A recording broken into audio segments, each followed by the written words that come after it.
ఖమ్మం జిల్లాలో మరో దాష్టికానికి రేవంత్ ప్రభుత్వం ఒడిగట్టింది. వెలుగుమట్ల రఘునాథపాలెం పేదల ఇండ్లను కూల్చడమే కాదు, బీఆర్ఎస్ ప్రభుత్వం పట్టాలిచ్చిన స్థలాలను కూడా అన్యాయంగా స్వాధీనం చేసుకుంటుంది. అభివృద్ధి సాకుకు స్థలాలను ఆక్రమిస్తూ పేదలను నిరాశ్రయాలను చేస్తుంది. ఎలాంటి అవసరం లేకున్నా 350 మంది పేదల ప్లాట్లను స్వాధీనం చేసుకోవడం ఇప్పుడు వివాదాస్పదంగా మారింది. బాధితుల పక్షాన బీఆర్ఎస్ రంగంలోకి దిగి న్యాయం దక్కే వరకు అండగా నిలుస్తామని హామీ ఇచ్చింది. రఘునాథపాలెంలో పేదలపై ప్రభుత్వ దాష్టికానికి సంబంధించి మరింత సమాచారం ప్రతినిధి సాంబశివరావు అందిస్తారు. ఖమ్మంలో పేదల భూముల ఆక్రమణలు కొనసాగుతున్నాయి. సాధారణంగా ప్రభుత్వాలు ఇండ్లు ఇస్తాయి, ప్రభుత్వాలు స్థలాలు ఇస్తాయి, కానీ ఖమ్మంలో మట్టు కొంత డిఫరెంట్గా కొనసాగుతుంది. కాంగ్రెస్ ప్రభుత్వం వచ్చిన తర్వాత వెలుగుమట్ల భూధాన్ భూముల్లో ఇండ్లు కూల్చేసిన తర్వాత ఇప్పుడు రఘునాథపాలెం రెవెన్యూ పరిధిలో ఉన్నటువంటి సర్వే నెంబర్ 218లో కేసీఆర్ ప్రభుత్వం వచ్చిన తర్వాత మాజీ మంత్రి పువ్వాడ అజయ్ కుమార్ నేతృత్వంలో దాదాపు 625 మందికి పట్టాలు ఇచ్చారు. భూములు కూడా చూపించినటువంటి నేపథ్యం ఉంది.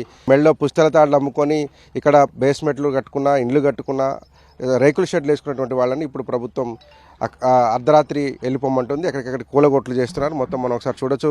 బల్లెపల్లి బాలపేట సమీపంలో ఉన్నటువంటి ఈ ప్రాంతంలో ప్రభుత్వం ఇచ్చినటువంటి భూముల్లో ఇల్లు కట్టుకున్నటువంటి పేదలను నిర్దాక్షిణ్యంగా బయటికి గెంటేసేటువంటి ప్రక్రియకు ప్రస్తుతం ఉన్నటువంటి ప్రభుత్వం శ్రీకారం చుట్టింది. మనతో పాటు బాధితులంతా ఉన్నారు. వాళ్ళకి జరిగినటువంటి అన్యాయం ఏంటో తెలుసుకునేటువంటి ప్రయత్నం చేద్దాం. అమ్మ, ఎప్పుడు ఇచ్చారు ఈ పట్టానికి? ఎప్పుడు కూలగొడుతున్నారు? అసలు ఎందుకు కూలగొడుతున్నారు చెప్పారమ్మా నీకు? చెప్పలేదండి. 2018లో ఇచ్చారు. చెప్పలేదు, మాకే ఇన్ఫర్మేషన్ లేదు. ఏది లేకుంటేనే ఈ దేనికి అడ్డం రావట్లేదని అడ్డం వచ్చినంత వరకు ఆ స్కూల్కు రోడ్డుకు ఇచ్చిన వాళ్ళకి ఇస్తామని చెప్పిండ్రు. నేను 2021లో ఇల్లు కట్టుకున్నా. నీళ్లు లేవు, ఉండటానికి కరెంటు లేదు. నా తర్వాతనే ఇక అందరు ఇక్కడ ఉన్న వాళ్ళందరం బేస్ మట్టాలు ఇండ్లు ఇదే లైన్లో ఒక 10 మంది గదులు కట్టుకున్నాం. 2 లక్షల దాకా ఖర్చు పెట్టినాం సార్. ఆడిన తీడిన తప్పు తెచ్చుకున్నాం. ఇంకా దాని బాబుతదే ఇంకా మాకు కొంచెం ఉంది బాకీ తీర్చుకుంటానికి. ఉన్నది కాబట్టి చెప్పకుండా కూలగొట్టింది సార్. కూలగొట్టే వాళ్ళు ఏం చెప్పాలి? అమ్మ నీకు ఇంకో కాడ చూపిస్తున్నామని ఆ ప్లాట్ చూపించి ఇది కూలగొడితే మాకింత బాధ ఉండదు. ఇప్పుడు మళ్ళీ నేను ఎక్కడ తెచ్చుకున్న అప్పే తీరదా, చేసుకుంటే పనికి పోలేకపోతాంటివి, చేసుకుంటేనే బతుకుతాం సార్. మాకు న్యాయం కావాలి. అమ్మా, ఇప్పుడు మీరు ఎవరైనా కలిసారా? ఇప్పుడు మంత్రి తుమ్మల గారు ఉన్నారు, కలెక్టర్ ఉన్నారు. పోయినాం, 4 సార్లు పోయినాం సార్. తుమ్మల సార్ కాడికి కూడా 4 సార్లు పోయినాం.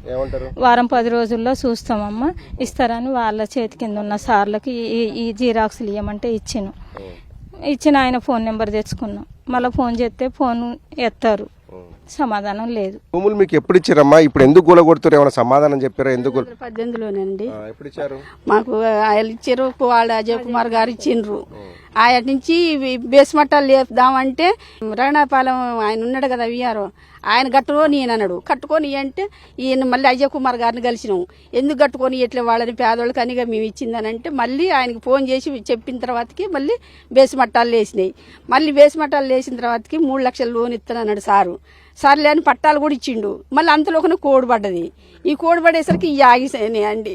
మేము ఎట్నో గట్ట సర్లే అని కొంతమంది ఇల్లు వేసుకున్నాం. మేము కూడా ఇల్లు వేసుకున్నా. నేను పుస్తల తాడు కూడా కుదబెట్టుకొని వేసుకుంటే ఇప్పుడు మళ్ళీ ఆ వడ్డీ కట్టలేక మళ్ళీ అమ్మేసుకుంటే ఇప్పుడు మా పరిస్థితి ఏంది? అది కూలగొట్టినావు, మాకు చూపించినాకనే కదా తీయాలి. ఇటు తీయటం న్యాయంగా ఉందా అండి అని నిన్న తుమ్మల నాగేశ్వరరావు గారిని అడిగినాం. అడిగితే ఏం చేయమంటావమ్మా? ఏంది నువ్వు కట్టినావు, ఏడగట్టినావు ఏంది అని గర్రగా మాట్లాడుతాడు. అట్లా న్యాయమేనా అది? అట్లా మాట్లాడటం? మేము ఇంత బాధలో ఉండి మేము అడుగుతుంటే అమ్మ చూపిస్తాం చేస్తామని అనాలే. ఇట్లా అనటం ఏంది? మేము ఇంక అక్కడికి పోవాలి. అధికార పార్టీ ఆయనే కదా, అట్టనే అనేది. అందుకనే మరి ఈ సార్ని కలిసినావు. ఇక ఏం చేసేవి? పేదల ఆవేదన ఈ రకంగా ఉంది. వాళ్ళు ఆవేదన వ్యక్తం చేస్తున్నారు. అమ్మ, ఎప్పుడు వచ్చింది మీకు ఈ ఫ్లాట్? ఎందుకు కూలగొడుతున్నారని ఏమైనా చెప్పారా? నిర్దాక్షిణ్యంగా ఇండ్లు కూలగొడుతున్నారు. చెప్పలేదు సార్. కూలగొట్టుకుంటా 2018లో ఇచ్చారు.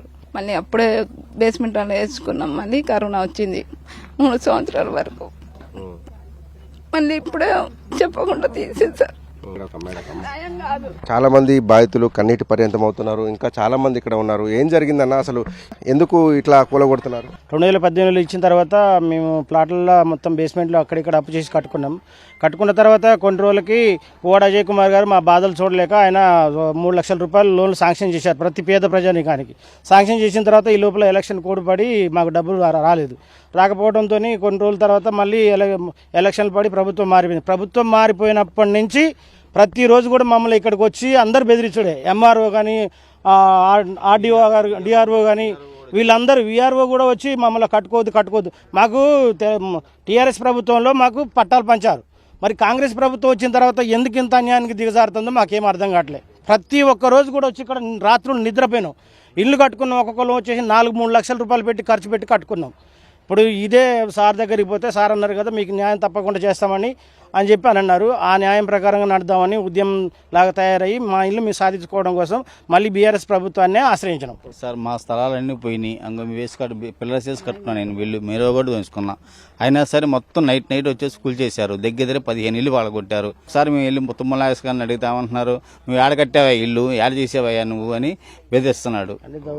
అసలు ఇంత దారుణం ఎక్కడ? మాకు 3 లక్షల లోన్ శాంక్షన్ కూడా అయింది సార్. మాకు అజయ్ కుమార్ ఇచ్చారు పట్టా భక్త కళాక్షేత్రంలో 3 లక్షల లోన్ శాంక్షన్ అయింది. ఆ శాంక్షన్ వచ్చి ఇల్లు కట్టుకుందామని వెళ్ళేసరికి అనుకోకుండా ఎలక్షన్ కూడా అనౌన్స్ అయింది. ఇల్లు కట్టుకుంటే నైట్ పూట వచ్చేసి కూల్ చేసేస్తారు మా అవన్నీ. ఇప్పుడు అవసరం ఉన్నాయి కూల్చారు, అవసరం లేని కూల్చారు, ఎక్కడ ఏమి లేనటువంటి అన్ని కూడా కూల్చేసినటువంటి నేపథ్యం ఉంది. నాగరాజు గారు, బీఆర్ఎస్ పార్టీ తరఫున మీరు పోరాటం చేస్తామన్నారు. ఈ పేద ప్రజలకు ఇండ్లు ఇచ్చేదాకా మీరు పోరాడుతామన్నారు. అసలు ఏం సార్, అవసరం ఉన్నాయి తీసుకుంటారా, అవసరం లేని తీసుకుంటారా, ఎందుకు గొడవడుతున్నారు? ఖమ్మం జిల్లాలో వరుస పేదల మీద దాడి చేస్తున్నట్టు పరిస్థితి ప్రభుత్వం ఈ విధమైనటువంటి దాడి పేదల మీద చేయడం అనేది కరెక్ట్ కాదు. మనం చాలా ప్రభుత్వాలను చూసాం, ఇల్లులు కట్టించిన ప్రభుత్వాలను చూసాం, పట్టాలు ఇచ్చినటువంటి ప్రభుత్వాలు చూసాం. కానీ మొట్టమొదటిసారిగా పేదల ఇల్లుల్ని కూల్చి వాళ్ళని రోడ్డు మీద కీడ్చేటువంటి ప్రభుత్వాన్ని మేము ఇదే చూస్తూ ఉన్నాం. గతంలో బీఆర్ఎస్ పార్టీ ఇక్కడ 10 సంవత్సరాల్లో ఎన్ని పట్టాలు ఇచ్చిందనేది ప్రజలందరికీ తెలుసు.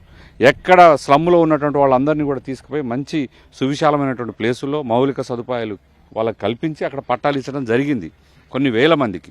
మరి వాళ్ళు చూస్తూ ఉంటే అంత ఆపోజిట్గా ఉంది. ఇదే నా ప్రజాపాలన అంటే ప్రజలకి అందరికీ మంచి చేసే పాలన ఉండాలనే కానీ ఇవాళ పేద ప్రజల్ని రోడ్డుకి ఇచ్చేటువంటి పాలన ప్రజాపాలన అయిపోయింది.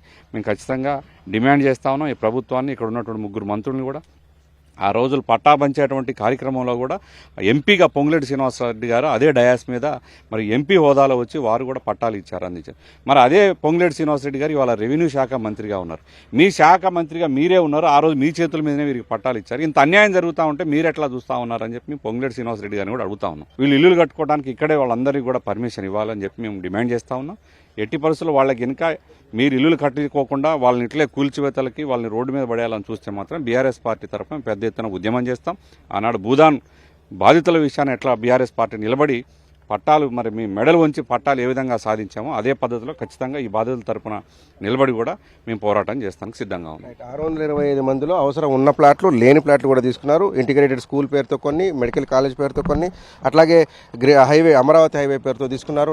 నిర్దాక్షిణ్యంగా మొత్తం కూల్చివేతలకు పూనుకున్నారు. ఖచ్చితంగా వీళ్ళందరికీ కూడా న్యాయం జరిగే వరకు పోరాడతామని చెప్పి బీఆర్ఎస్ పార్టీ చెప్తోంది. గతంలో ఏదైతే భూదాన్ భూముల్లో ఏ రకంగానైతే పేదలకు పట్టాలు ఇచ్చే వరకు కొట్లాడిందో అదే తరహాలో మళ్ళీ ఒక పెద్ద ఉద్యమాన్ని నిర్మిస్తూ ఉంటూ కూడా ప్రభుత్వాన్ని హెచ్చరిస్తుంది. విడుదల నారాజుతో కలిసి సాంబశివరావు, టీవీ న్యూస్, ఖమ్మం నుంచి.